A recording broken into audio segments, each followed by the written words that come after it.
చాలా వరకు అందరికీ ఉన్న ఒక అపోహ ఏంటి అంటే, ఒక టిఫా స్కానింగ్లో మనకు ఏదైనా హార్ట్కి సంబంధించిన కానీ కొన్ని రకాల అబ్నార్మాలిటీస్ డిటెక్ట్ అయ్యాయి అంటే దేర్ ఎండ్స్ ద మ్యాటర్, అంటే లైఫ్ అక్కడికి ఆగిపోయింది, మనం ఏం చేయలేము అనే విధంగా చాలా మందికి ఈ అపోహలు ఉంటాయి.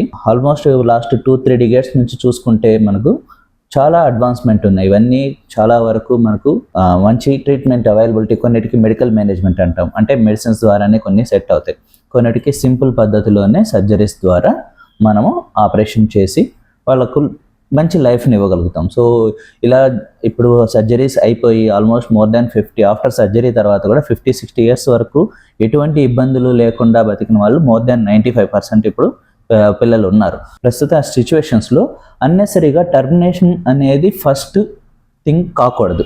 అందుకోసమే ఇది మెయిన్గా ఇక్కడ ఏంటి అంటే టెట్రాలజీ ఆఫ్ ఫ్యాలెట్, విఎస్డి, ఏఎస్డి పీడిఏలు ఇలాంటివన్నీ చాలా సింపుల్ మెథడ్స్. ఈవెన్ టీఏపీవీసీ, టీజీఏ ఇవన్నీ కూడా సింగిల్ స్టేజ్ సర్జరీస్.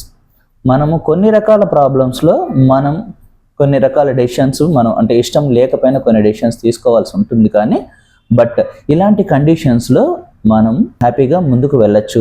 అండ్ ఆ బేబీస్ కూడా పుట్టిన తర్వాత ఎమర్జెన్సీస్ కాకపోవచ్చు, కానీ చాలా వరకు మనం ట్యూన్ చేసి బేబీని మనం ప్రైమ్ చేసి సర్జరీకి రెడీ చేసి తర్వాత సర్జరీ చేస్తే will have 100% outcomes. So sir చెప్పినట్టు ఈ కపుల్కి యాంటీనేటల్ స్కాన్స్లో ఫస్ట్ టెట్రాలజీ ఆఫ్ ఫ్యాలెట్ ఉందని చెప్పి దానికి సర్జరీ అవసరం పడుతుంది, తర్వాత బేబీ పుట్టినా కానీ చాలా వరకు కాంప్లికేషన్స్ ఉండొచ్చు అన్నట్టు బయట డాక్టర్ చెప్పారనమాట.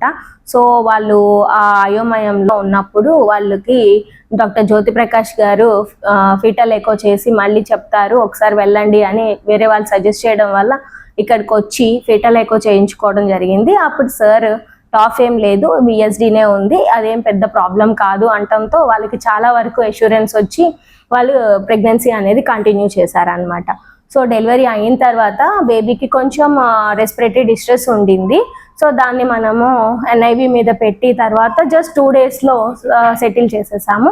Now baby is going to discharge. బాగుంది, హెల్దీగా ఉంది అండ్ బ్రెస్ట్ ఫీడ్స్ డైరెక్ట్గా తీసుకుంటుంది, చాలా బాగుంది బేబీ. సో నా పేరు దామోదర్ అండి, నేను చెన్నైలో ఐటీలో పనిచేస్తున్నాను. నా వైఫ్ లక్ష్మీ లావణ్య. అయితే మాకు ఆల్రెడీ ఒక బాబు ఉన్నాడు. సెకండ్ ప్రెగ్నెన్సీ ప్లాన్ చేసినప్పుడు 25 వీక్స్ ప్రెగ్నెన్సీ ఉన్నప్పుడు ఫీటల్ ఎక్కువ చేసాం అనమాట. చేసినప్పుడు డాక్టర్ గారు చెక్ చేసి హార్ట్ కొంచెం అబ్నార్మాలిటీస్ ఉన్నాయని చెప్పారు, అది కొంచెం మేజర్ అన్నారు, ఓపెన్ సర్జరీ కూడా అవసరం అవుతుందని చెప్పారు. సో మేము ఇంకా ఆల్రెడీ ఒక బాబు ఉన్నాడు, వాడు హెల్దీగా ఉన్నప్పుడు ఈ బేబీకి అన్హెల్దీ అని చెప్తా ఉన్నారు. మెంటల్గా ఎమోషనల్గా బాగా డిస్టర్బ్ అయ్యాయి అనమాట. డిస్టర్బ్ అయ్యి even decided to terminate the baby. అలాంటి ఒక క్రిటికల్ సమయంలో నేను ఇంకొక సెకండ్ ఒపీనియన్కి వెళ్దామని అనిపించింది. తను ఎమోషనల్గా చాలా డిస్టర్బ్గా ఉంది.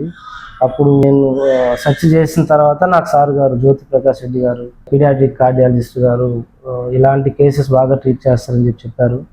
సో ఏదైతే అయిందని చెప్పి లాస్ట్లో ఒక ఫైనల్ ఒపీనియన్ తీసుకొని తర్వాత వీల్ గో ఫర్ టర్మినేషన్ అని చెప్పి నా వైఫ్ని కూడా కన్సల్ట్ చేసి తీసుకొచ్చాము. సార్ గారు చెక్ చేసి ఇష్యూ అయితే ఉంది, but it is not major one, can be treatable అని చెప్పారు. ఆ హోప్తో we went on to have the baby. So as expected post delivery pulses కొంచెం డిస్టర్బెన్స్ ఉండింది. సో అక్కడ నుంచి మళ్ళీ వెంటనే ఇమీడియట్గా మన హాస్పిటల్ అనేది షిఫ్ట్ చేసాము. చేసిన తర్వాత వాళ్ళు కూడా ఎమర్జెన్సీ ట్రీట్మెంట్ ఇచ్చి కొంచెం డిస్ట్రెస్ ఎక్కువగా ఉంది, ఇచ్చాను ఎమర్జెన్సీ అని చెప్పిన తర్వాత ఆస్టర్ రమేష్ హాస్పిటల్కి తీసుకొచ్చాము బాబుని.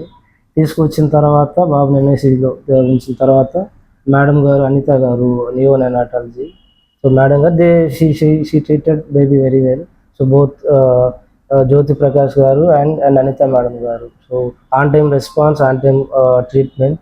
Now the baby is doing so fine and today we are going to discharge our baby. And as always, thanks to Anita Madam garu and Jyoti Prakash garu, and thanks to the Ramesh Hospital. జ్యోతి ప్రకాష్ గారు నాకు చెప్పిన తర్వాత నేను టెర్మినేషన్కి వెళ్ళకుండా delivery అయ్యేంత వరకు carry చేశాను బేబీని. తర్వాత మేడం గారిని కలిసి ఒకసారి బేబీని చూసిన తర్వాత మేడం గారు నాకు చెప్పారు ధైర్యం, ఏం కాదమ్మా, బేబీ అంతా నార్మల్గా ఉంది, నీకు ఏ ఇబ్బంది ఉండదు, బేబీని సొంత బేబీలా మేము చూసుకుంటామని సజెస్ట్ చేశారు మాకు. అది విన్న తర్వాత నాకు కొంచెం ధైర్యం వచ్చింది. ఇంకా దాని తర్వాత ఒక 2-3 డేస్లోనే బేబీని అంతా సాల్వ్ చేసేసి మా చేతికి ఇచ్చేస్తామని చెప్పారు. ఇప్పుడు మా బేబీని తీసుకొని హ్యాపీగా ఇంటికి వెళ్ళాలనుకుంటున్నాము. I'm so happy to say that. Thank you ma'am, Anitha గారు, and Jyothi Prakash sir, and Ramesh hospital also.